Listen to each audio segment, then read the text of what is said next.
Americans aren't involved.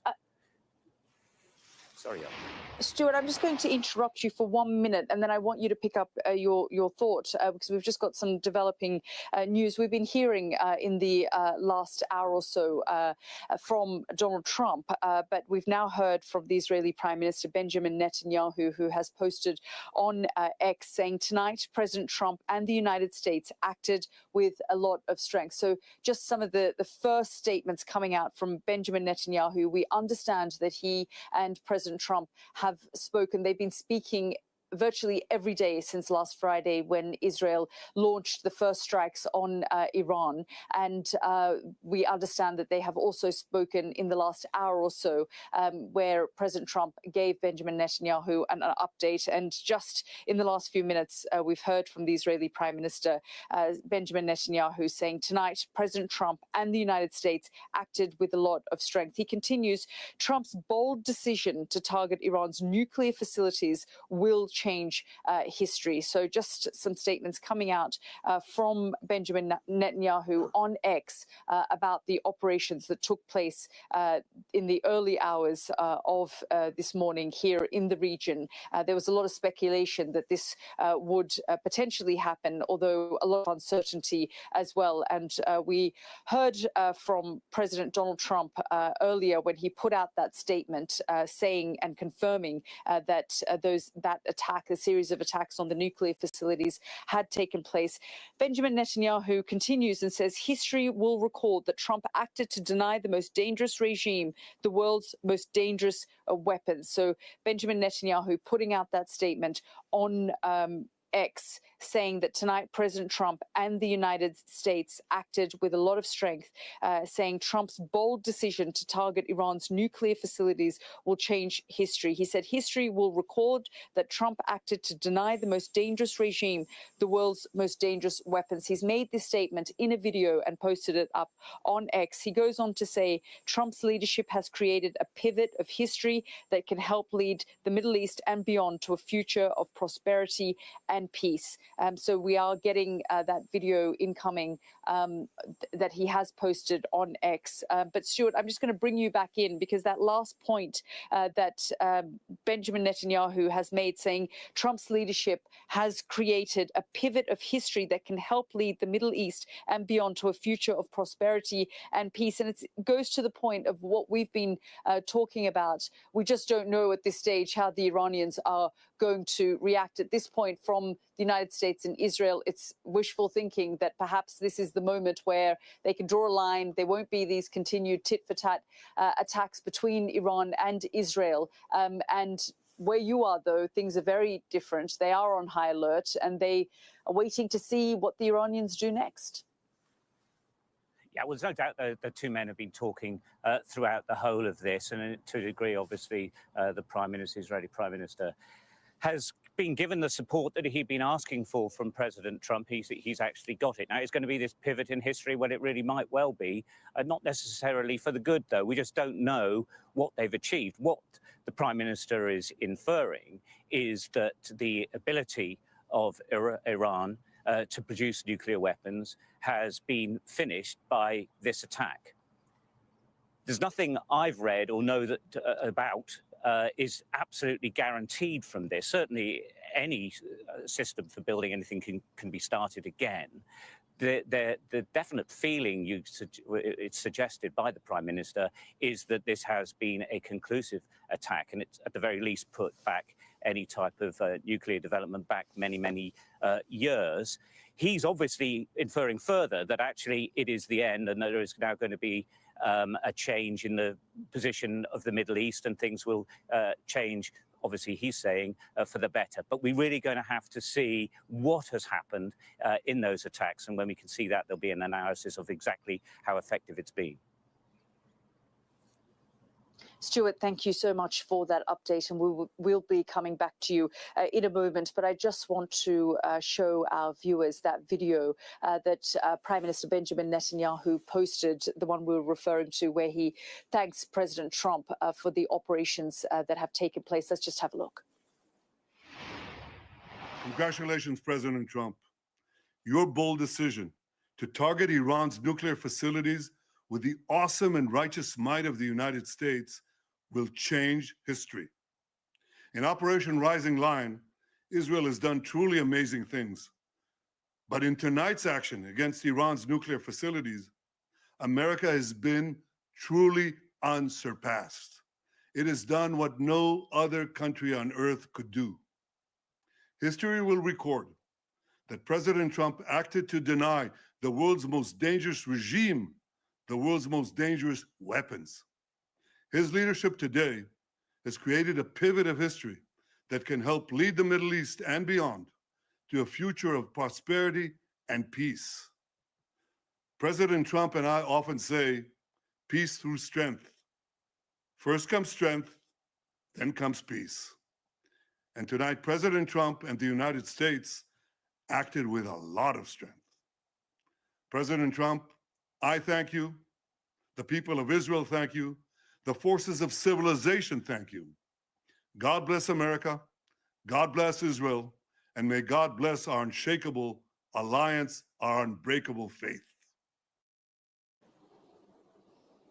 Well, you're listening there to Prime Minister Benjamin Netanyahu with that statement that he has put out on X. And as he said, and I quote him, history will record that Trump acted to deny the most dangerous regime the world's most dangerous weapons. Let's bring in our Alistair Bunkle. And we've been talking about the statements that have been coming out from Donald Trump, whether that's been in interviews that he's given, phone interviews, or on Truth Social, quintessential Trump. This was very much quintessential Benjamin Netanyahu. It was, and ticking all the boxes for Donald Trump, giving him... When it comes to getting to market in a more quick manner, Popular Pays helps us move quickly and efficiently. As we all know, social media moves really quickly, influencer marketing moves really quickly. It's not always easy to find the right influencers like that. At the beginning of my career, you had to do it all by hand and manually. So when a client comes to us with an ask to launch an influencer marketing campaign, the process is pretty streamlined. So what we'll do is we'll get into the Popular Pays platform, start to build out a brief. Creators and influencers metaphorically raise their hand and say, I'm interested in partnering with your brand. All those requests is all centralized in one location, and it enables us to quickly review different applicants from creators from all over the country to see, are they the right fit for our client's brand? Understanding that there are tools and platforms out there like Popular Pays that can help agencies and brands create and execute influencer marketing campaigns was a huge help for us. There are multiple actors in play here. To a very large degree, what happens next is up to the Iranians rather than anybody else. They might take their time, as they have done in the past, to consider their response. When Israel attacked them last April, when Israel attacked them last October, it took many days for Iran to respond. I think this time around, the pressure is on, and they will be inclined to do something sooner rather than later. It is what they do, where they do it, and the consequences of that, which will, I think, ultimately determine what kind of direction the region is headed in. Yeah, and we are expecting to hear from Donald Trump in about 6 or 7 minutes' time. That is when he is due to appear and address the nation. But regardless of what we're hearing from White House officials, and our sister network, NBC, has been reporting that White House officials are saying that Donald Trump will frame his statement as, look, we're not going to go after Iran further. We've done what we needed to do. We're now looking at diplomacy as the path forward. Having said that, already the Israeli military has said schools will be shut, non-essential operations will be shut. The region, from what we could hear Stuart saying as well, is on edge about what could come next. Oh, very much so. I suspect there'll be a very, very tense Sunday here and across the region as everybody awaits that Iranian response. Of course, there'll be an expectation that Israel will be attacked again, although it has been now not far off 26 hours since the last major Iranian attack on Israel, the longest gap between missile attacks since Israel first started its war against Iran just over a week ago. Again, you know, there's not really too much into that. Iran still has the capability to attack Israel. Iran certainly has the capability to attack US military bases if it wants around the region. I would have thought it'd be the US military bases that will be the main target. Trump has tried to make it clear that, you know, this was an attack on Iranian military targets. haven't gone after senior regime officials, for example. And so if it's going to be a sort of a like-for-like response, it can't be a like-for-like response because, you know, America have gone after nuclear facilities, but if it's going to be a sort of a military response, then it would be US military bases around the region that I think would be most at threat. Again, you might be able to narrow it down because you would assume that the Iranians won't want to target a country that houses a US military base that might be of significance, like, for example, Qatar, which has quite close links to Iran, but also hosts the largest US base and air base in the Middle East. You know, so it could be the likes of Iraq and Syria, where they have attacked multiple times, either directly or through their proxies in the past. Yeah, absolutely. Ali, let's bring in our Mark Stone, because, Mark, we're about 3 minutes or so away from when we expect Donald Trump, the president, to address the nation. And we are expecting him to be firm, as he has been, but we're also expecting him to talk about diplomacy. Yeah, because he will frame this as a decisive strike out of which he hopes and he believes that diplomacy can come, that this strength, this sort of moment of strength from that, peace will come. As Netanyahu said in his statement, I imagine that the framing of Netanyahu's statement was closely aligned to the conversation that we know Netanyahu and Trump have had this evening since these strikes took place.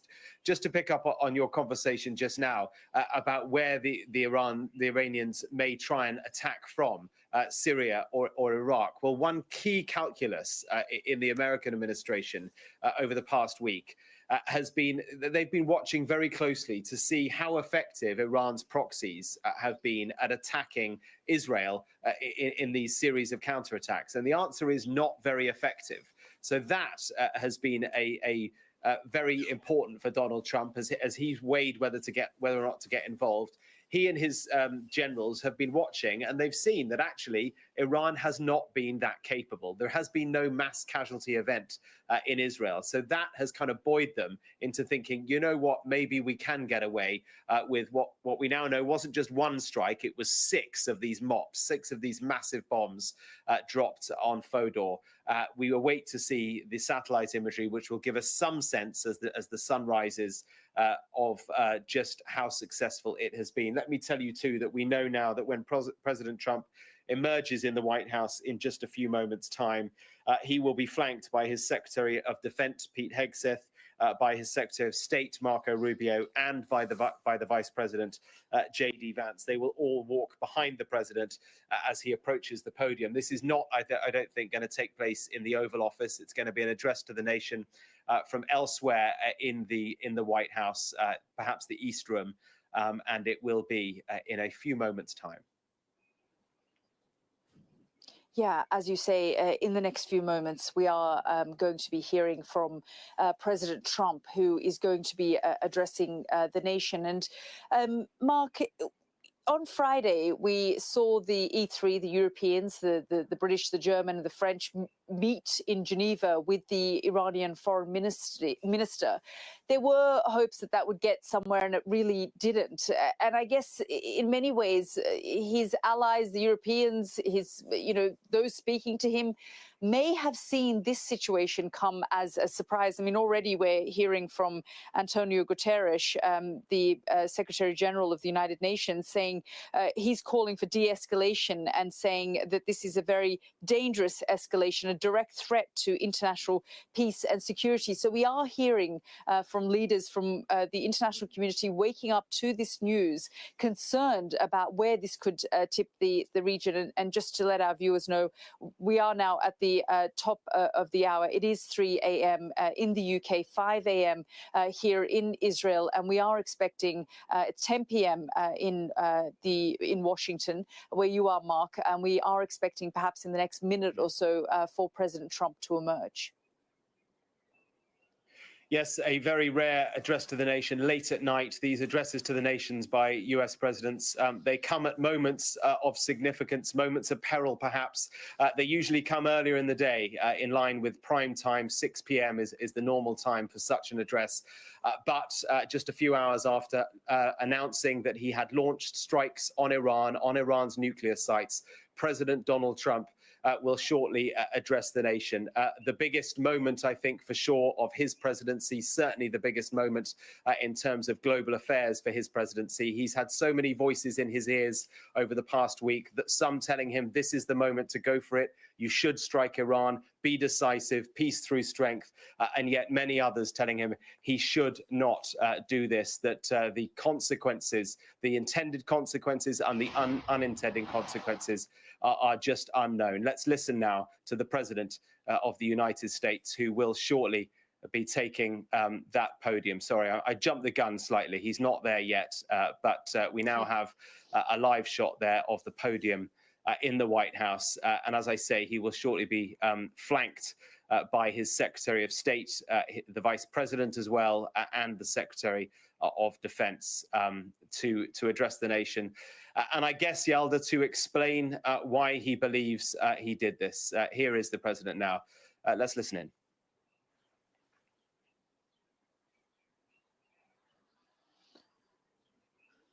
Thank you very much. A short time ago, the U.S. military carried out massive precision strikes on the 3 key nuclear facilities in the Iranian regime: Fordow, Natanz, and Esfahan. Everybody heard those names for years as they built this horribly destructive enterprise. Our objective was the destruction of Iran's nuclear enrichment capacity and a stop to the nuclear threat posed by the world's #1 state sponsor of terror. Tonight, I can report to the world that the strikes were a spectacular military success. Iran's key nuclear enrichment facilities have been completely and totally obliterated. Iran, the bully of the Middle East, must now make peace. If they do not, future attacks will be far greater and a lot easier. For 40 years, Iran has been saying death to America, death to Israel.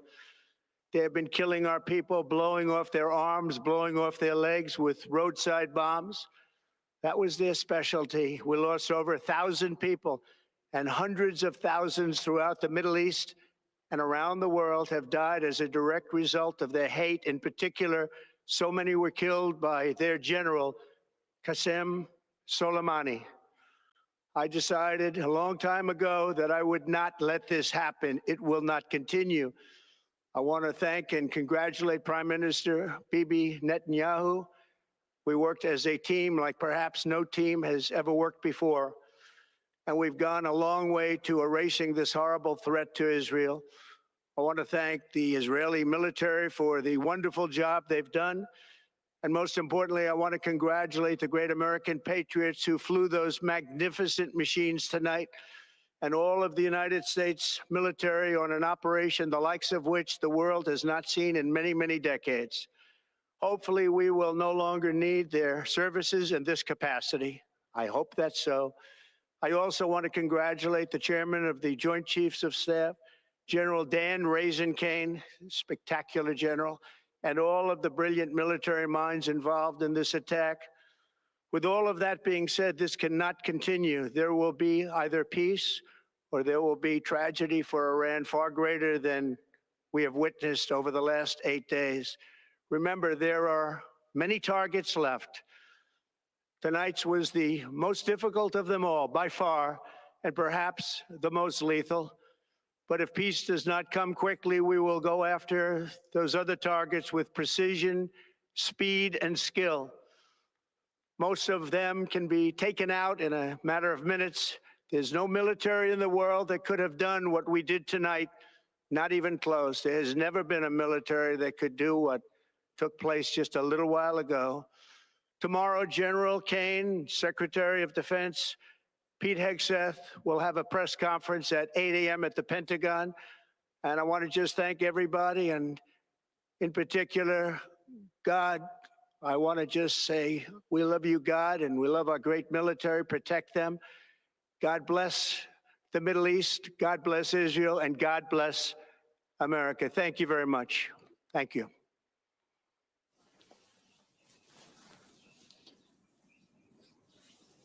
You're listening there to that short statement from President Trump, where he's addressed the nation, and he described the operation as a spectacular military success, which is what he's been saying over the course of the last couple of hours. When he first made the announcement on Truth Social that he had launched this attack, he thanked the US military for flying those magnificent machines, he said.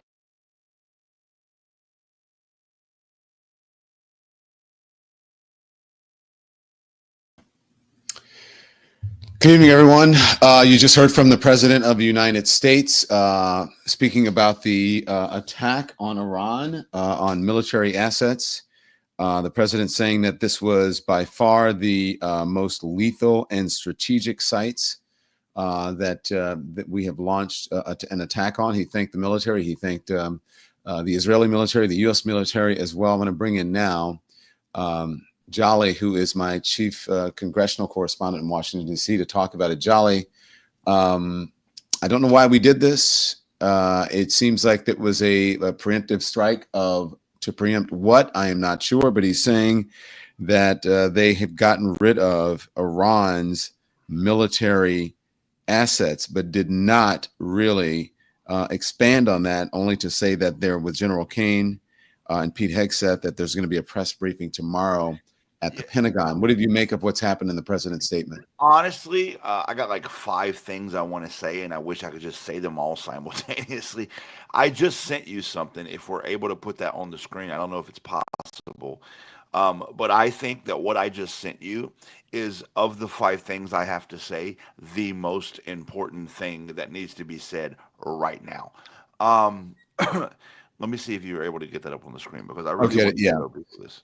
What it says was Iran state TV reported that the country had evacuated personnel from 3 nuclear sites in advance. It's according to broadcaster's political deputy. Iran had relocated its nuclear stockpiles from those sites to secure locations. Is that what you're talking about, John? That is exactly what I'm talking about. Yes, sir. So I want everybody to understand this reporting. The reporting coming out of Iran is that they were expecting these 3 sites to be hit, because as President Trump said during his address to the nation just now, these are the same 3 nuclear sites we've been talking about for a while.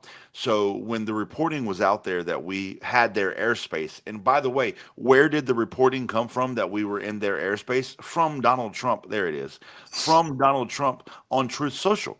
So they know we're going to hit these 3 sites. So what did they do? They simply evacuated their personnel and their stockpile. So based on Iranian reporting, now listen, let's caveat this. I'm not stupid enough to think that Iran's always going to tell the truth, but I tend to believe this. I tend to believe this reporting from Iran saying you hit a bunch of nothings. Yes, you blew up the facilities. Yes, you blew up, our capabilities at those facilities, but what the progress we had made at those facilities, and the people were evacuated. So now the question becomes, Don, did we just hit a bunch of empty cups and send America into war for nothing? Because point number two in this that must be discussed is, where was the congressional approval for this absolute act of war? Exactly. We've seen in the past, Iran does not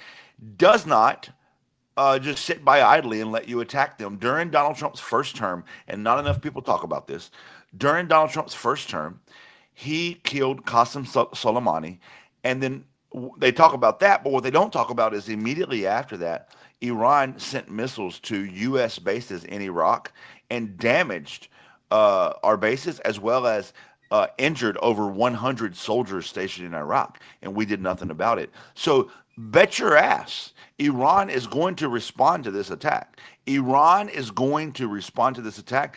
And then let me just say this really quickly. Again, I got a lot to say, but I'll cut it off. What the fuck was that? God bless Israel. What the fuck was that? Let me congratulate Israel for working with us. Was this the American president speaking or the Israeli vice president? I couldn't tell. Well, that is a concern from, I'm glad you said that, from a lot of folks. And as you said here, which is going to be the controversy here, why would he do it? Why was this? This is basically unilateral. I don't believe that. I think that Iran or Israel may have gotten word of it shortly before it happened, but Trump faces bipartisan blowback in Congress on these Iran strikes. And they said, while most congressional Republicans and some pro-Israel Democrats are praising President Donald Trump, Jolly, the strikes on Iran's nuclear facility, pockets of opposition are already emerging in both parties. Why does this matter? The objections center on the argument that Trump needed, as you said, congressional authorization for such a provocative use of military force, with one House Democrat pushing for a vote to restrict further unilateral action. This is a unilateral act that this president decided, 100%. as he decides with his executive orders, to act on his own and not really get congressional approval or go through the normal diplomatic channels.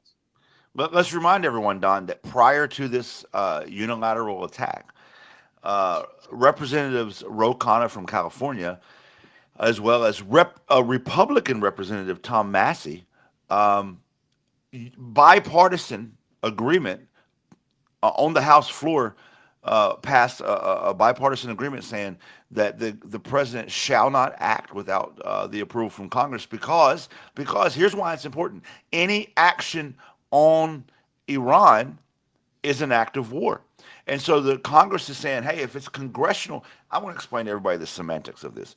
Congress is saying if it is the power of the Congress to declare war, then it is the power of the Congress to approve an act of war. I need everyone to understand that. You know, Donald Trump and his team may try to play this pedantic argument of we didn't declare war, we made strategic military strikes. No. Iran made this clear, and the context of the world situation, the international situation, made it clear. Any action on Iran would be an act of war. So the president just unilaterally, and might I add, unconstitutionally declared war on Iran, and there is no positive outcome for the United States on this. This is Israel's war. This is Israel's war. And let me remind everyone, we have troops overseas right now. I will not say who, and I will not name any names, but I've received over the course of the last 3 or 4 days messages from people that I know personally, so I can vouch for them, that they've, as of recent, been sent to the Middle East. They did not tell me where they were in the Middle East, and nor would I ask, because that would break operational security. But we have troops over there. So, Don, here comes the next part of this conversation. If this was just supposed to be a strategic military strike, and then you get on Temu Twitter and scream, now's the time for peace, then why do we have troops in the Middle East already? Because they all know and they all expect further escalation. Yeah, and of course I would expect further escalation. I mean, Iran always strikes back, even in its weakened state that Israel has weakened it over the last year. They're still striking back now, and one could expect that we will perhaps see, you know, what has happened over the last few weeks since it's been happening. As we put it up now, one will expect that we are going to see the fireworks, so to speak, the rockets and what have you, you know, going on over Israel and Iran into the immediate future. And so this is what could happen. But what is interesting is that who gets to decide?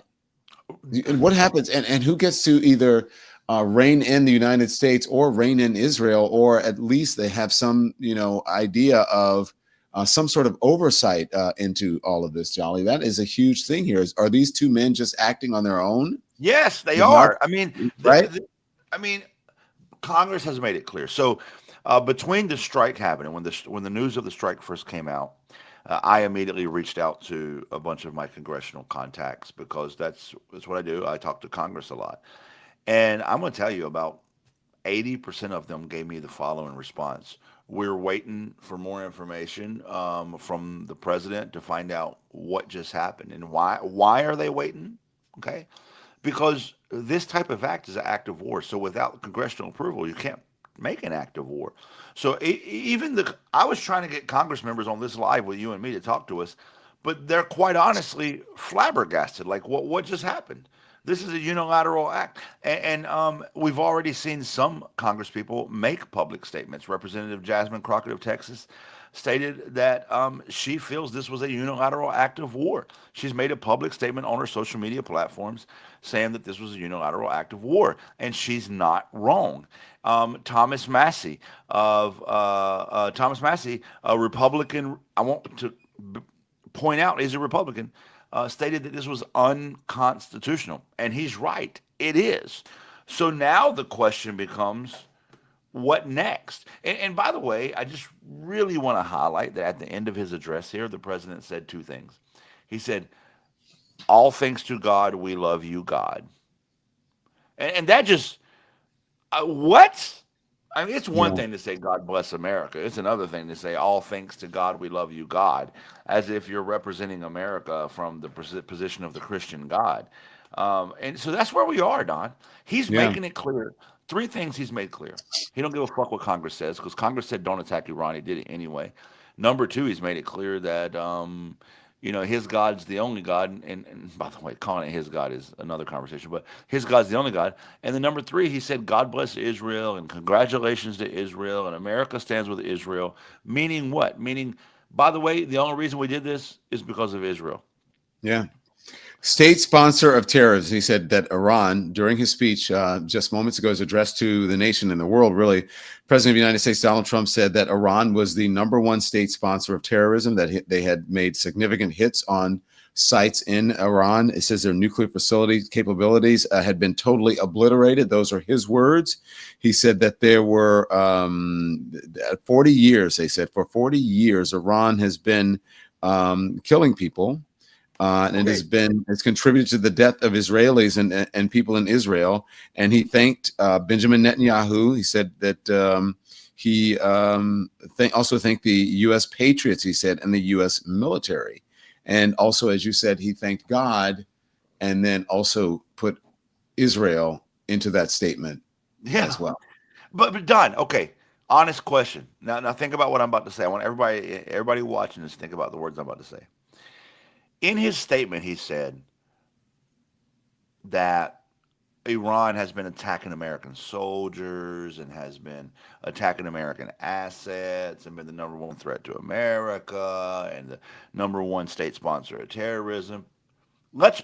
Without arguing the credentials of all that, without arguing the absolutism of all those statements, let's just take all those statements at face value, okay? Mm-hmm. Mm-hmm.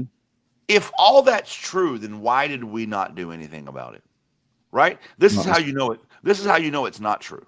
This is how you know it's not true. If all of those things were true, then we would have acted on them well before now. But it's either a coincidence that I don't believe in, or proof that he's lying, that we waited until Israel was involved in a war with Iran before we acted. So you can say all these things. You can try to play the magician, watch this hand while the other hand shuffles the cards, and say that this is because they're #1 state sponsor of terrorism and they attack Americans and blah, blah, blah, blah. But the fact is, you didn't do anything about it until Israel said to do something about it, which means all of those things, you don't even believe them to be true, but Israel said so, so you have to. So what do you mean? Explain that. What are you saying? What I'm saying is, okay, if Iran is all these things that we're saying Iran is, if Iran is attacking Americans and doing these things to America, then we would immediately respond, yay or nay. Of course we would. Yes. If you attack Americans, we're going to respond with the same military might that he just said was the greatest military might in the world, and he's right. America's the #1 military in the on the globe. He's not wrong about that. So if these other things were true that he's telling us during this speech, Iran's doing X, Y, Z, then why did we do nothing about it? We did not act until Israel wanted us to act. So that means that, Mr. President, you're saying Iran did A, B, C, 1, 2, 3, and we sat quietly. But when Israel got involved, then we acted. Right? So that means that they weren't doing all these things, and you're just using that now as post justification for the strike. Mm-hmm. Once you translate the God part into Middle Eastern languages, they are going to interpret our actions as a religious war. So we just escalated this as dark math. Do you agree with that? Dark Uh, math. I think that they have a point to this degree that state-run media overseas could put that spin on it. You're right. State-run media could use that as a recruitment tool to join the war against America. You're not wrong. I don't think that anyone who's been following it over there is going to believe it's a religious war. I mean, they're not stupid. They have the common sense to make sound analysis. But I do think that state-run media can definitely put that spin on it. And someone who maybe hasn't been following the political situation could fall for it. But here's the facts. Here's the facts. Iran's going to strike back. We don't know how. We don't know when. But I mean, take that shit to the bank and cash it. They're going to strike back. And Don, you know who they're most likely going to strike against? Our troops that we have overseas. We have them everywhere. Right. Well, what's interesting, I mean, listen, Tucker Carlson said that last week, and we found ourselves flabbergasted and flummoxed because we're agreeing with Tucker Carlson. I mean, I'm glad you brought that up. MAGA split on this prior to this strike. Some of the biggest influencers in the MAGA sphere were making posts saying, hey, I support Donald Trump. He's my guy. Make America great again, and I hate black and brown people. But if you attack Iran, I'm out. They were saying this. Mm-hmm. Hey, listen, I love everything you stand for. But if you attack Iran, I'm out.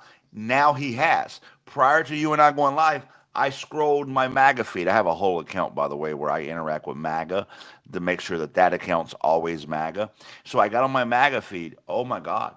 MAGA's not happy. MAGA is split, and I argue, and I have no quantifiable data to back this up, but I argue based on what I'm seeing on my social media, it's 70-30. 70% of MAGA does not approve of Donald Trump's actions. The MAGA take on this is Israel's war. What does it got to do with America? What about America first? This is not what we asked for. We just left 20 years of war. And like you said, we found ourselves flabbergasted to be agreeing with Tucker Carlson. I now find myself flabbergasted to be agreeing with 70% of MAGA sphere on social media. I have a friend who is a very trusted political analyst and who's usually right on, who says this could be the split in the MAGA party. This could be the chink in the armor that breaks up this Donald Trump's hold in the party, because people are really against this. He came into office promising no wars, that he would get rid of the forever wars, that he would not only protect Israel, but he would also protect Muslim lives. And it doesn't appear that he has acted on any of that. No, what did I tell you on the phone when you and I spoke on the phone right after this happened? You said, hey, Jolly, what's your take? Remember I said this is going to break MAGA up? I said it. This is going to break MAGA up. It's going to. You got the Tucker Carlsons. Tucker Carlson's a big name in this MAGA sphere. All the other smaller MAGAs on social media are agreeing with him. This is it. The cult's over. And now I fear it gets worse for all of us as Americans. Because now that the cult's over, now that the 10-year honeymoon period's over, now he's going to be left with no choice but put the hammer down. Because until now, he felt like he had 77 million people at his back if he made a decision. He don't have that anymore. And once he realizes that, he's going to have nothing but full-blown authoritarianism to establish any type of control. Why is this the straw that broke the camel's back? That's the question, dude. You just asked the with the MAGA folks. Why is this sort of their breaking point? I said the same thing. Like, I was kind of surprised by it. I was like, of all the shit this motherfucker's done, this is where you drew the line in the sand. And I was surprised by it. Literally surprised by it. Because they do whatever he says. I mean, one day they'll say, the price of eggs. And then the next day they'll be like, well, eggs is a complex thing and the market's something, like they flip on a dime. But with this, they have drawn their line in the sand. And I'm going to tell you something, MAGA as a majority is over it. And I think, Don, that even though it's a cult, even though these people have been, goaded into this QAnon wackadoodle world, America as a whole is tired of war. America as a whole just spent 20 plus years in the Middle East. We don't want any more war in the Middle East. We are absolutely exhausted of it, even the cultists. Even the cultists are exhausted of it. They gotta be. Because like you said, why else would they be fucking, why else would the rats be jumping ship now? Yeah. I want to put something up that I want to share with you, Jolly. And see, I'm sure you see that up on your screen right now. Let's see if we can get that up. Make sure I can get it up on the screen. Everybody bear with us. We're kind of doing this last minute. We're trying to react to some breaking news. No, we're cool with that. I'm cool with doing it last minute. But yes, so yeah, we're doing it. We're reacting to this is what we want to do in the independent media sphere, guys. We want to come to you as the shit happens, and sometimes that means we're reacting to it as it happens. And so, you know, we appreciate you guys supporting us and bearing with us as we follow this shit live. As we follow this shit live, here it is right here.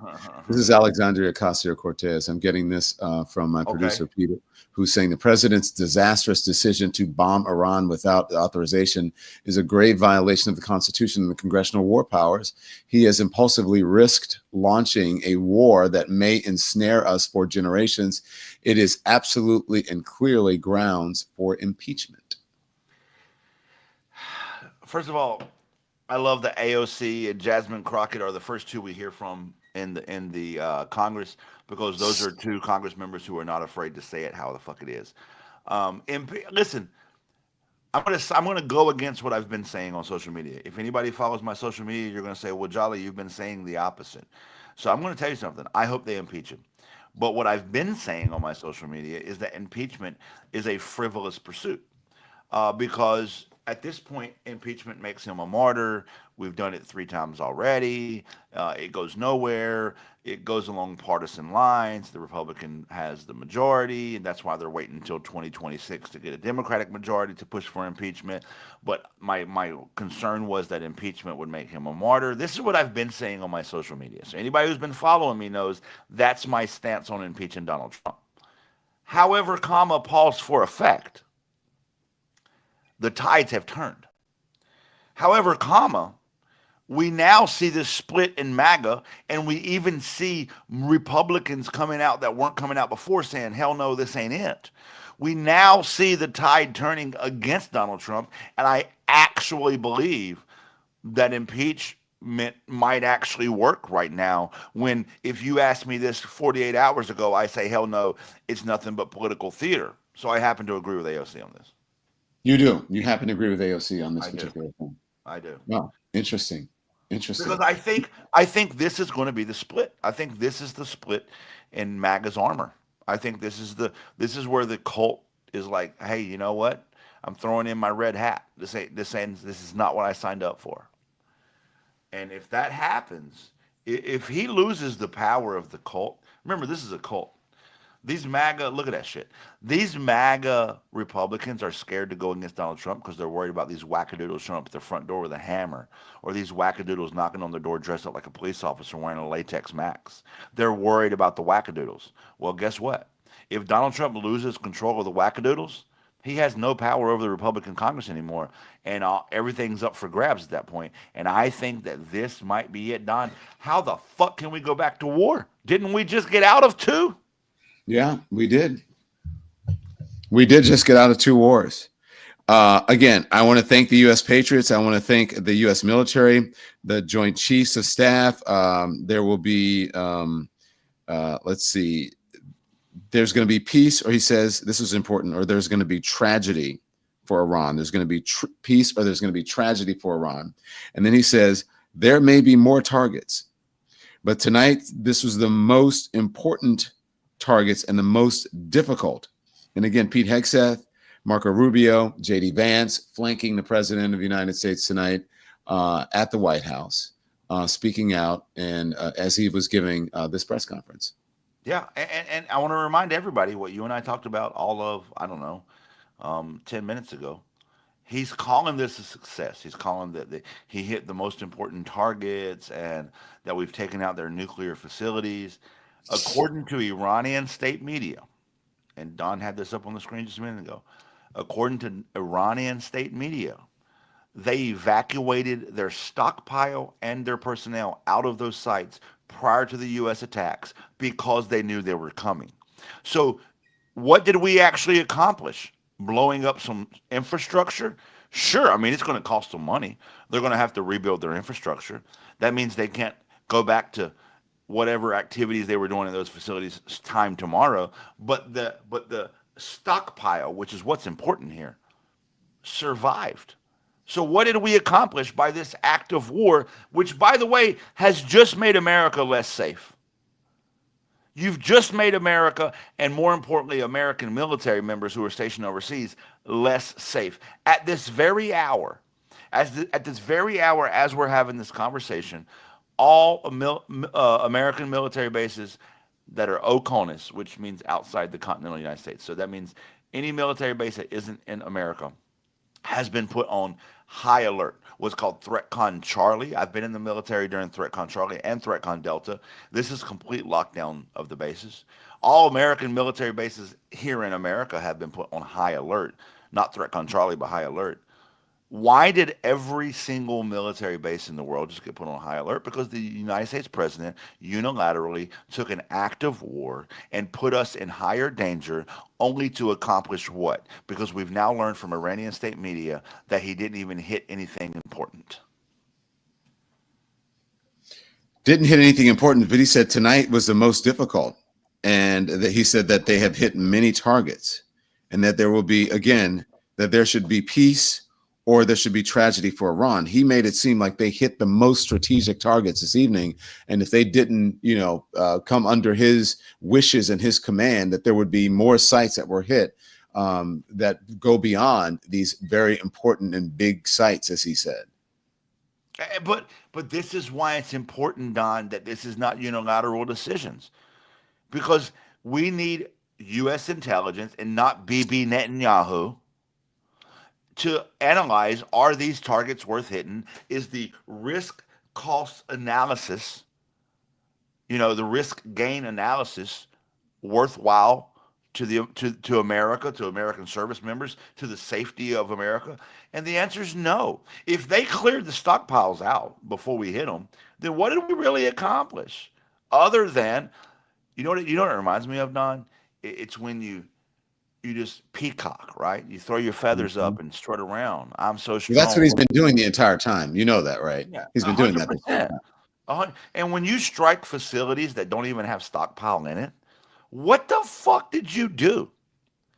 Don, that's the whole conversation here. There's so much conversation to be had. Why is he fucking giving credit to Israel? Why is he saying God bless Israel? Why is the president acting unilaterally in defiance of Congress? Why the president joined Israel? All these conversations are important, but the most important part of the conversation is that he did it and accomplished nothing. He blew up some infrastructure, but the stockpile survived. God almighty, that pisses me off, bro. I'm sorry.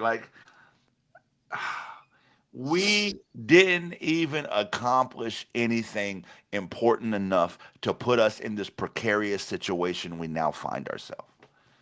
Yeah. I want to play this for you, Jolly. Let's hear what Steve Bannon had to say about this. Again, I'm getting this from the producers here. There are a lot of MAGA that are not happy about this. I'll just be blunt. We can tell this in the chats right now. I think John's trying to come in. John Solomon's trying to join us. The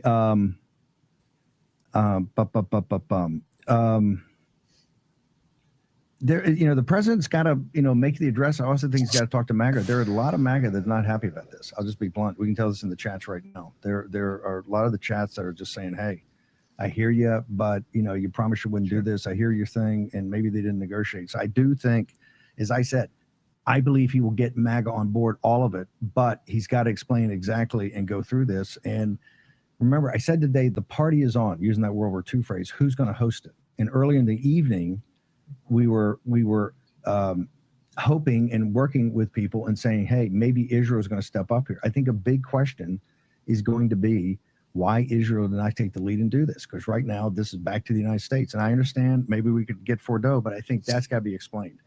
Israel did not finish what they started. That's the bottom line. And I'm telling you, a lot of people I know that are Israel supporters, are going to say, why are we doing the heavy lift here? And why are we engaging in combat operations in a war that's a war of choice? Wow, is this MAGA on MAGA violence If here? there's one thing you can take to the bank and cash it every fucking time, and it's this. If Jolly tells you what MAGA's thinking, Jolly is on the goddamn money. I don't miss. Listen, I grew up with the same people who now vote MAGA. I was born and bred in fucking MAGA country. If you look at me from a distance and didn't hear me talk, I'm MAGA coded. If I tell you what MAGA's thinking, take that shit to the bank. I just told you all of 5 minutes ago, this is where MAGA's at, and I stand on it. Now, one thing that Steve Bannon just said that I have to agree with him on is that there is what's coming next tomorrow and the day after, in which they are going to try and spin the propaganda machine into action. Okay, they're going to try to word things in a way that those MAGA who are abandoning ship now can comfortably come back and be like, okay, I was wrong. I got to trust the president. He was right. So watch what's coming. The propaganda machine is spending up. And keep in mind, it's very important for me to mention this. The most important asset to the Nazi Party in 1930s Germany was their propaganda machine. And so I say this, I make this prediction live today on the Don Lemon Show. Go ahead and hit screen record on your phones and hold me to account for it 72 hours from now. I make this prediction. If, it's an if in my book, but if MAGA is successful in getting all these MAGA cultists back on board, if they are successful in getting MAGA back on board after they have abandoned ship, then truly America's doomed. Then truly there's no turning back. Then truly fascism and autocracy has full hold, and we will be the Fourth Reich. Truly, because this is the split in MAGA, and if MAGA comes back around and the cult and the band gets back together again because the propaganda machine got them all in line, there's no going back. That's it. Wrap it up. Turn the lights off. Fucking cameras down. No rap party. Shelf the production. We're done.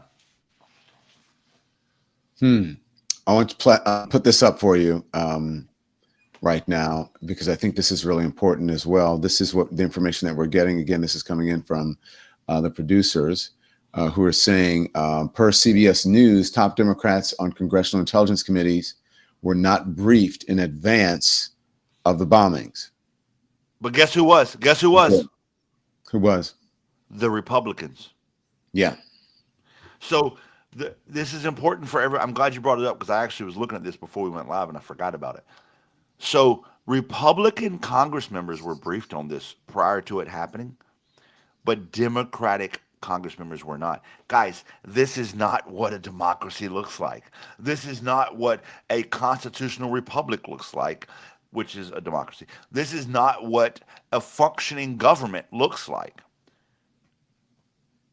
I mean, you know what I mean, Don? Like, yeah, I do. Think about that. Think about that. You brief Republicans and not fucking Democrats? Well, I mean, he doesn't care. Because Democrats are going to say don't go, but the interesting position that he's in is that a lot of his base will say don't go either, don't do it. And so I guess he's, he figures that Republicans, maybe the Republicans who are in Congress, in the Senate, that they are part of the establishment, they won't say anything because they're beholden to him. But the people who are in his base and some of his loudest voices and supporters who are out there are not beholden to him. And they have been speaking out for weeks now, concerned about this very thing. You heard Steve Bannon saying, we have started something, we've gotten into something that Israel started and they can't finish. And you heard what he said. Israel didn't even hold up their end of the deal. We're doing the heavy lifting. Guys, this is Iraq 2.0. This is Iraq 2.0. You believe that? What's the difference? Oh, they got weapons of mass destruction. In this case, nuclear weapons.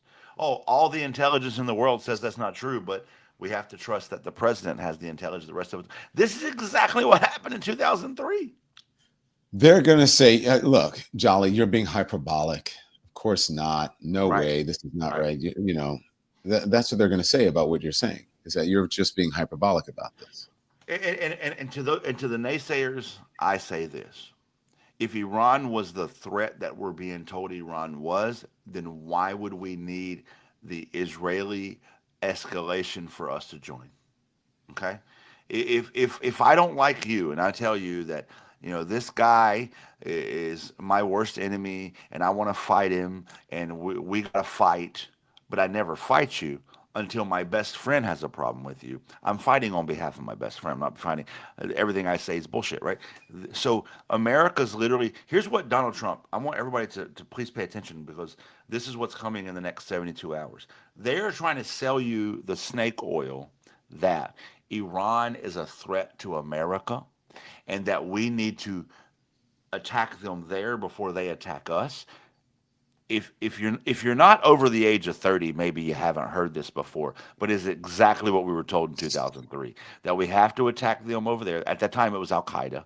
We got to attack Al Qaeda over there so they don't come to the homeland. We have to go abroad and fight terrorism so that terrorism doesn't come here. By the way, why did we go into Afghanistan? We were told that Afghanistan was where terrorists were training at. Why did we go to Iraq? We were told Iraq was sponsoring. Well, literally, go look it up. Go into the Google machine. Set your parameters. By the way, I don't know if you know this, but on Google you can set the dates where don't Google anything past 2003. Put 2003 as your parameter and type in state-sponsored terrorism, and every article that comes up will come up about Iraq. Okay. This is exactly the same rhetoric that was used in 2003 to sell us the bill of goods that we should invade Iraq, and we occupied Iraq. And this is literally just the Iraqi playbook, and we changed the Q to an N. Jolly, it was a short statement, but I think everyone deserves to hear this short statement. And here it is. This is the President of the United States just moments ago addressing the nation.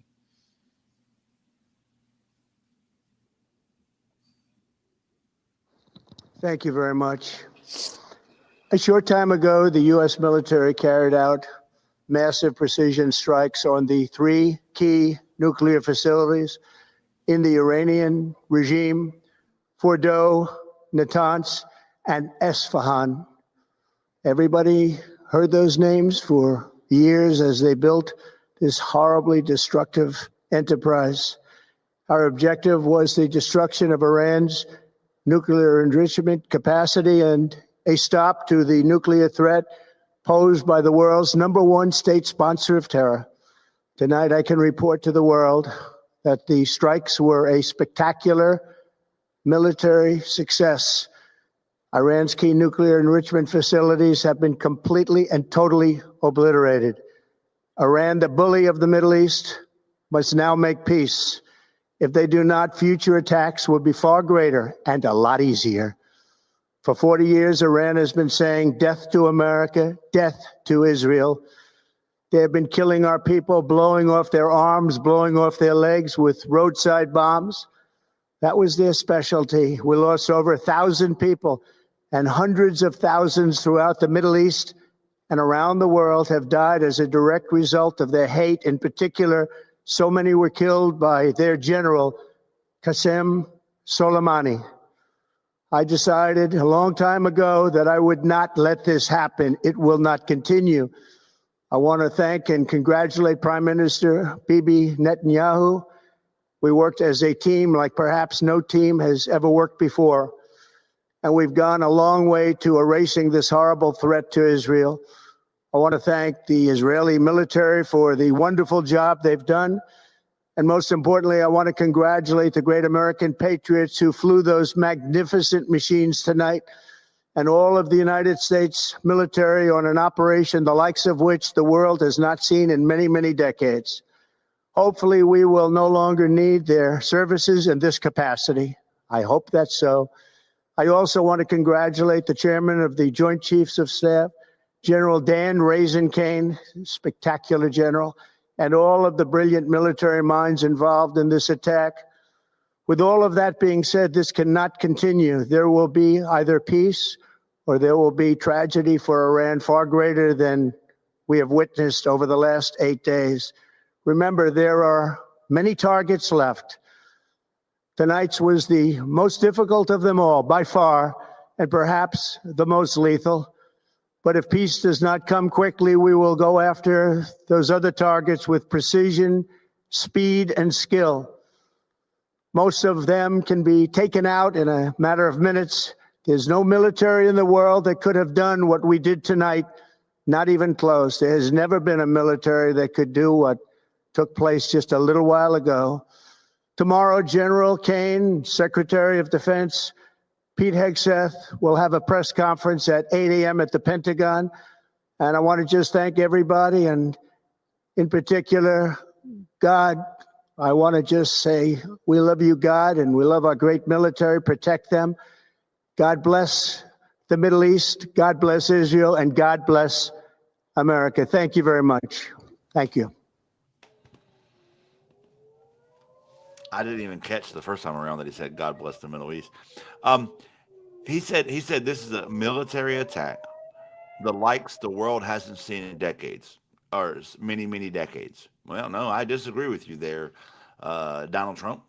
We just seen an attack like this in March of 2003, because all of us were alive and can remember it. March 2003, remember the initial invasion of Iraq was called shock and awe, and we watched it happen live on our TV sets across the country.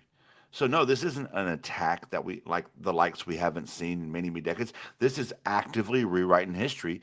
This goes back to reiterate the point I was just previously making. They are trying to sell us the same exact fucking timeshare that we were sold in 2003, but it's been renovated and they took the popcorn off the ceiling and now it's a better timeshare. This is the same bullshit. This is a 20-year war if we get involved. And this guy, this 79-year-old, fucking Nepo baby, just unilaterally made the decision. It is disgusting. Disgusting.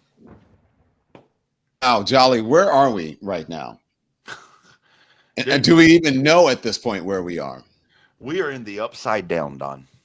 The fucking upside down. Because why is the president of peace? Remember that, Don? Don't you remember? I remember in October and September, the MAGA screaming, we are the party of peace, and I'm voting for Donald Trump because no new wars under Donald Trump. Well, fucking surprise! We are now at war under Donald Trump. Well, what do you think, Don? Do you think that this is active war? Yeah, I think it's an active war, especially, yes. And some folks will say, oh, well, not official. It is when you didn't consult Congress. Right. It is when there was no, provocation on any U.S. assets that I know about now. There were no provocative acts. It appears that we are just acting on Israel's behalf. And as you and I have been saying, and others, is that, to put it simply and bluntly in the vernacular, is that Benjamin Netanyahu is dog walking Trump right now. And Benjamin Netanyahu is the de facto leader of a free world. He's deciding all of this. Donald Trump is deciding none of this. So Donald Trump has tweeted. I'm going to read the tweet to you. Actually, I'm going to send it to you so you can throw it up if you don't have it already. I'm going to send it to you. Well, it's Temu Twitter. Please keep in mind it's Temu Twitter. It's Truth Social. Let me send this to you. Temu Twitter. Temu Twitter. Truth Social. Any retaliation. Now, by the way, he did this. If you can put it on the screen, everybody will see it once you get it. Yeah, I'll put it up in a second. Yeah. Once you get one second, I'll put it up. This is how you know Donald Trump's doing it from the White House shitter. But it's all caps. Like he does this like thing that 79-year-old people do when they type in all fucking caps. But here's what it reads: any retaliation by Iran against the United States of America will be met with force far greater than what was witnessed tonight. Thank you, Donald J. Trump, President of the United States. That is an absolute threat and a declaration of war without congressional approval. And by the way, it's not even through any. I don't know why he had Marco Rubio and Pete Hegseth and fucking JD Vance behind him today, because he makes all his declarations through non-official channels on Temu Twitter. This is fucking gross. Yeah, Well- thank you. That's my response to it. Yeah, that's my look. I'm sitting here and I'm trying to get the information up that you put, and I quite frankly don't really know what to say because it's so extraordinary of what we're witnessing right now.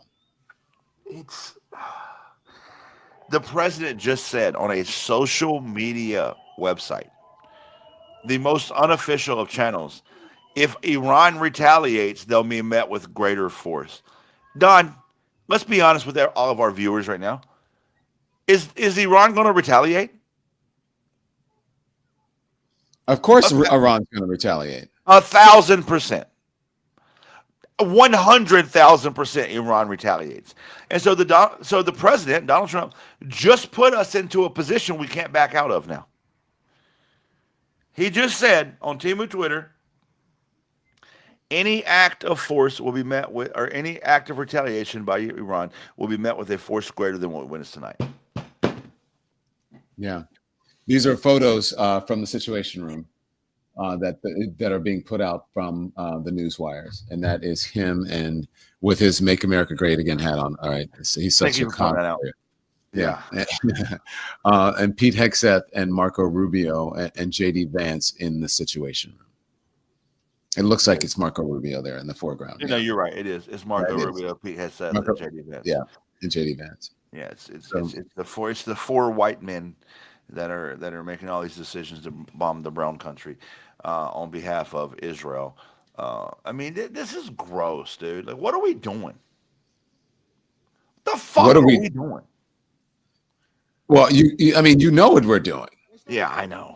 Look, and I think, but I also think that honestly, this is a wag the dog situation. If I must be honest with you, he needed something here, and so he is taking us basically to war. Now, I don't know. There are no boots on the ground that I know of so far, but when we are doing our own strikes, and he is calling it, and he is, saying, God bless Israel or whatever, as if he is the prime minister of Israel. It's very shocking it should be shocking to all, and it should be disqualifying to all, as a matter of fact. And I agree with AOC. It's time for us to have a bipartisan impeachment. Like, I don't care where you sit on any other issue. If you're a member of Congress and you fucking agree with this shit, then you've lost the plot. This needs to be a bipartisan impeachment. And I'm glad you brought up that he sounded like Israel's prime minister, because he does. Well, I don't know if it was the president of the United States or the vice president of Israel speaking.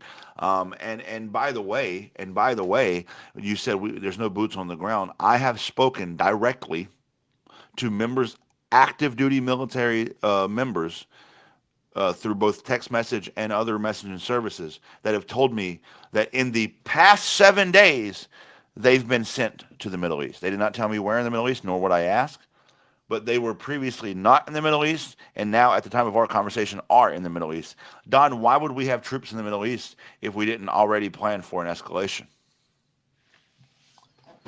Well, yeah, there you go. It also, I mean, look, it kind of contradicts a little bit what we've been saying. Why do we have? I guess we were planning for some sort of escalation, but perhaps we didn't know that we would be involved. Maybe he knew that Benjamin Netanyahu would do, whatever he wanted, even without Donald Trump saying anything. Obviously, without Donald Trump saying anything. So perhaps that's why those troops have been stationed, have been placed there. But here's the thing that you and I have talked about here. Benjamin Netanyahu has been saying jolly for how long? That they were near. How are we to believe Benjamin Netanyahu or Donald Trump right now in this moment that there are indeed nuclear assets or capabilities that they struck in Iran? You know what? I'm so glad you said what you just said, because now, thank you, Don. Now, after this address tonight, to the nation where he said, God bless Israel. And he even said during the address, congratulations to Israel. So let's go back now. Let's take our trip in the time machine, Don, to the conversation that you and I were just having. What was it, 3 days ago, where we were saying that the previous missiles that were launched on Iran that America was trying to deny we had anything to do with, it is now abundantly clear that we had everything to do with. The president just basically, because by the way, the official U.S. stance on that was we had nothing to do with it. That was all Israel. And Iran was saying, no, that was the U.S. Well, now after tonight, Donald Trump has all but confirmed that we had everything to do with the initial launch on Iran as well. Because when you come out and say stupid shit like God bless Iran, wrap it up. I mean, I'm sorry, God bless Israel. Wrap it up, dude. Wrap it up. We are nothing more than just an Israeli asset. Our military is an Israeli asset. I want everybody who supports the troop. I want everybody who's a veteran. I want everybody who holds in high regard the United States military to understand that right now our president has made the United States military an Israeli asset. How does that sit with you? How do you feel about that? How does that make you feel knowing that our sons and daughters are Israeli assets? That should enrage you to the very fucking core of who you are. If you have a moral compass at all, I don't give a shit who you voted for. I don't give a fuck what your registration card says, Republican, Democrat, Independent, otherwise. I need you to reach down in your moral compass right now and ask yourself, how do you feel knowing that our sons and daughters are Israeli assets? Yeah. Jolly, also this, because, we don't know who to believe at this point. That's the problem. We don't know because Donald Trump, if his lips are moving, he's lying. Yep. And this is, again, as you pointed out, this is according to Iran State TV, what they're reporting here, Jolly. And they're saying that the country had evacuated personnel from the 3 nuclear sites in advance, the ones that Donald Trump mentioned during his briefing there moments ago. According to the broadcaster's political deputy, Iran had relocated its nuclear stockpiles from those sites to secure locations. So, as you've been saying, what did they get? What did this accomplish? What did this accomplish? I mean, the propaganda machine is going to continue to spin it as a successful military operation. None of our pilots were shot down. Nobody was captured. We hit our targets. There was no collateral damage. That's what's coming. I want to prepare everybody for that. That's what's coming. This propaganda machine that we had a successful military operation and no other military in the world can do it but us. We hit the sites that we aimed for, and there was no collateral damage and no loss of American life. But as you just pointed out, Don, but what did we do? Other than escalate this fucking tinderbox into full-blown war. Because now, as I just pointed out, the president has gone back on Timu Twitter and said, hey, any escalation by Iran will be met with greater force. Well, Iran's going to retaliate.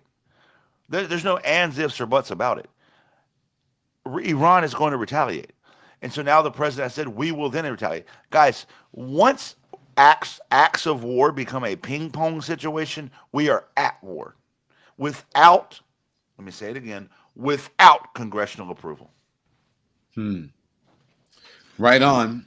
If you're just joining us, you're watching our chief congressional correspondent, Jolly Good Ginger, joining us over on Washington, D.C. We've been discussing what has transpired over really the last 2 or 3 hours, Jolly, that once we got word from this.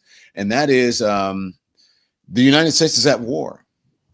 Donald Trump is now officially a wartime president. He promised not to be. And just moments ago, President Donald Trump announced the U.S. military that they conducted airstrikes. He confirmed at a press briefing at the White House moments ago, airstrikes on 3 Iranian nuclear facilities. The sites that Trump said were hit included Iran's 2 major uranium enrichment centers, the Mountain facility at Fordo, and a larger enrichment plant at Natanz, which Israel struck several days ago with smaller weapons. The third site, near the ancient city of Isfahan, is where Iran is believed to keep its near bomb grade enriched uranium, which inspectors saw just 2 weeks ago. Okay. Now, we need to be clear about this. This administration's decision to intervene directly in support of Israel's effort to destroy Iran's nuclear program is an unprecedented historic escalation in the Middle East.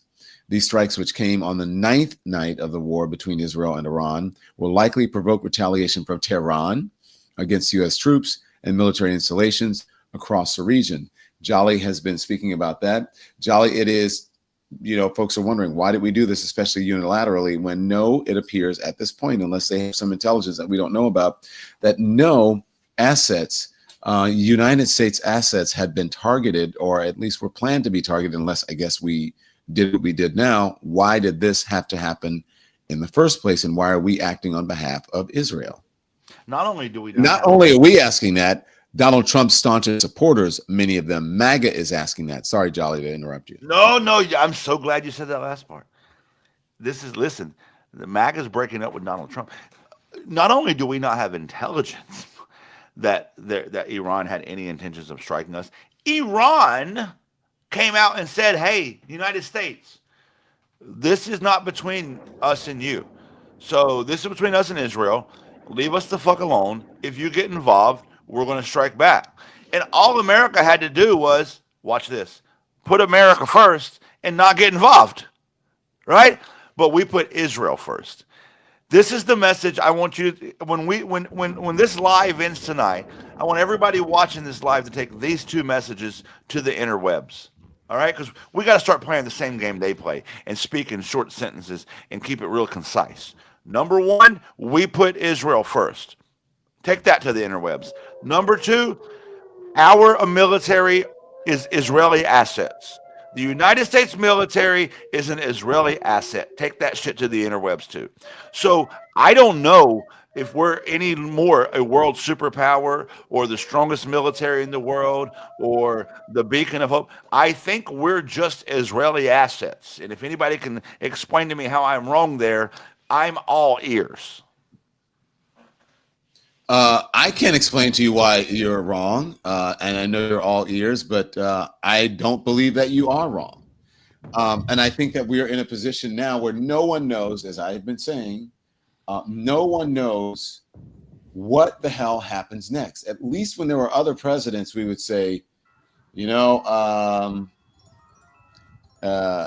well, we have some idea of where we're going. At least when they said, they pretended that there were weapons of mass destruction. I guess that they're pretending now, Jolly, that there are weapons of mass destruction, and there are at least there's no evidence that has been presented to us that there are these nuclear weapons or assets that Iran was on the verge of being able to complete or to use against Israel. I mean, no, we don't know where we're going next. Here's the only thing that I can say for certainty. There's three things that I could say without a shadow of a doubt. Number one, the MAGA propaganda machine is going to go into fucking high gear because they're losing support. Number two, Iran is 1,000% going to strike back. All right, it's only 6:30 in the morning in Iran right now. All right, come nightfall, 12 hours from now. By the way, 12 hours from now is 11 o'clock tomorrow morning, our time. So I got a feeling. Here's my concern, Don. You and I are going to be waking up tomorrow with news of American assets being struck. If not, then within the next 48 hours at least. And then number three, I can guarantee you that we're going to see a response from Congress. Several members of Congress, AOC, as you pointed out, Jasmine Crockett, Thomas Massey, several members of Congress have already spoken out as soon as this happened, saying this was unconstitutional. This was a unilateral decision by the president to take an act of war, which has escalated America into the Israel-Iran war without the consent of the American Congress or the American people. This is absolute, it's ludicrousy. It's Iraq 2.0. That's frightening. When you say Iraq 2.0, remember how long we were in that particular conflict there. When you say it is Iraq 2.0, that should be frightening to any of us. And by the way, you mentioned the time that it was in Tehran. It is what, 6:05? Is it 6:33 or 6:35? Correct? Yeah, 6:35. Yeah, apologize. In Tehran. Yeah, and then so look, and these are live cameras from all over. You see Tehran there, you see Tel Aviv, you see Jerusalem, you see South Israel, you see Carmel, North Israel, you see Eliat, and you see Fashan, where that was the area in Iran that they said part of it was struck. And so and there's Haifa on the right of your screen. So you're looking at all of these live images now, and one can only guess what will happen soon. There it is, 6:06, just turned 6:06 in Israel and also in Iran as well. Hey, listen, Iran is not going to just not do anything, guys. I mean, so now, unfortunately, I live in D.C. Like, it's something I constantly worry about. Let's have this conversation. There's a lot of Americans who worry about this. What if this war gets brought to our soil? Okay, living in D.C., I'm thinking, shit. We're a target. I don't hope no bombs land in D.C. My family's here. And why do I have to think this? Because our president unilaterally took an action that nobody approved of. Even MAGA doesn't approve of it. You can fit the number of people that approve of this action in a small room. Steve Bannon doesn't approve of it. You know who does approve of it? Stephen Miller, right? Mm-hmm. I made a video about a week ago saying that, hey, only 3 possible outcomes of this. Donald Trump will probably chicken out, but those around him will push him into it. And then the reports started coming out that those around him were pushing him into it. It's so obvious. So let me tell you what's going to happen next. Let me predict the next 48 hours. Iran strikes back, okay? And then the conversation becomes, what does America do?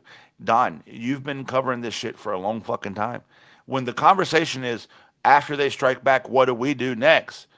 We're war already. That is war. Mm-hmm. Mm-hmm. Right on. That's war.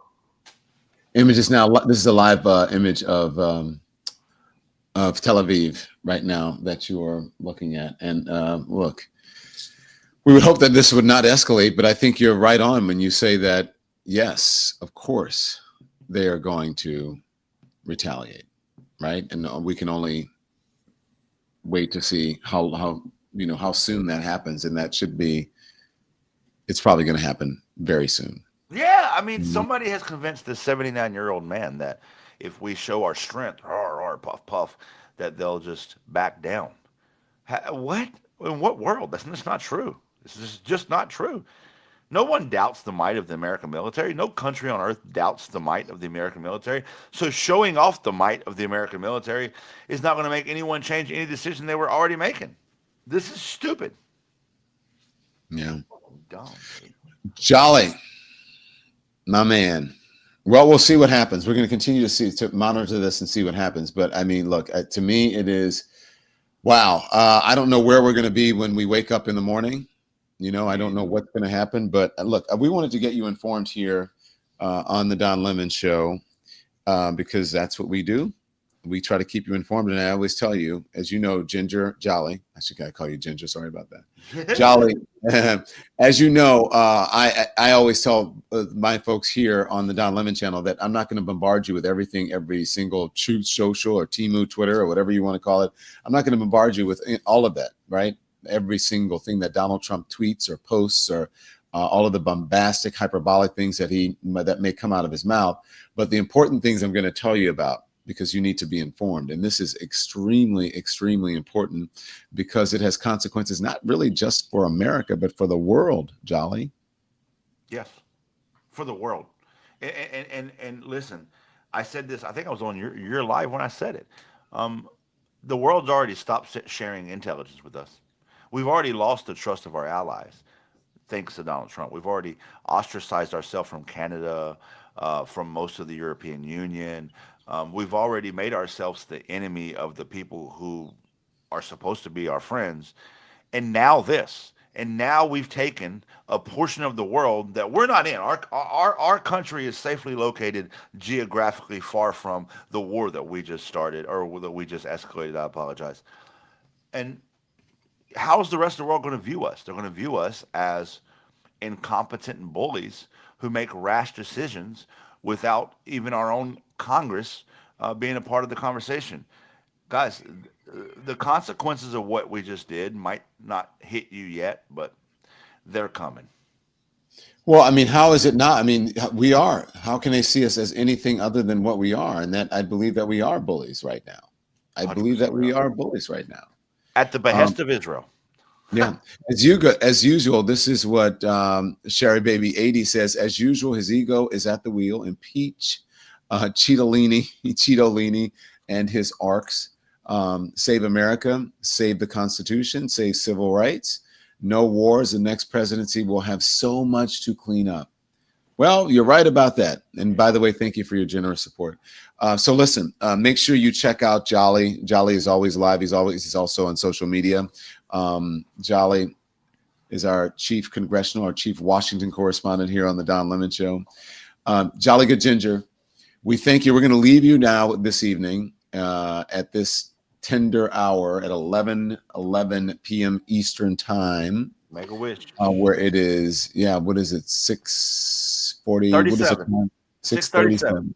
6:37. I'm thinking 6:47 as it says there on the screen. 6:37 in Tehran, 6:37 in Tel Aviv. And so we shall see what happens when we wake up in the morning. But until then, I would suggest that you try to enjoy your Saturday evening. Check us out tomorrow. We'll bring you the breaking news. And if anything happens overnight, we'll bring that to you as well. So in the meantime, as I always say, you don't have to sit in front of the television. You can be informed without being inundated. Is that correct, Jolly? It is. And what should we do, Don? Here's what you should do. Turn the TV off. Thanks everyone for watching. Your support means the world to us. So make sure you hit the like button and you subscribe to our channel to make sure that you never ever miss a video. We're live every day, 10 a.m. Eastern time. We drop even more content at 2 p.m. Eastern and 5 p.m. Eastern. And if you want more Don Lemon Show content, we'd love for you to become a member of the Lemon community, where you will receive access to special community posts. You'll get exclusive content and members-only live shows. So head over to our channel page or click the join button on this video. Again, thank you for watching. We appreciate your love and your support, and we will see you next time.